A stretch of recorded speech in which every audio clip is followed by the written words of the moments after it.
बिल्कुल, मैं इस वक़्त बुरेवाला में मौजूद हूँ। मेरे साथ बुरेवाला बार से जनरल सेक्रेटरी मैडम रहीला मुनव्वर साहिबा मेरे साथ मौजूद हैं। उनसे हम बात करके मौजूदा माशी सूरत-ए-हाल और सियासी सूरत-ए-हाल के बारे में जानते हैं कि इस वक़्त जो बार है, बार क्या अपना जो काम सरअंजाम दे रही है इस मौजूदा हालात में।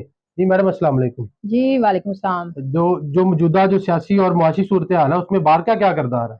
उसमें बार ज़ाहिर है सफ़े अव्वल पे है, लोगों के साथ है क्योंकि जो है समाजी और जो भी है इसमें हालात हैं जो मुल्क के, उसमें ज़ाहिर है वकला तो इनके साथ हैं और इलेक्शन भी इसमें होना चाहिए, मस्ट है। और आई थिंक कि सदर ऑफ पाकिस्तान ने भी इलेक्शन की जो 30 डेट है वो मुकर्रर कर दी है।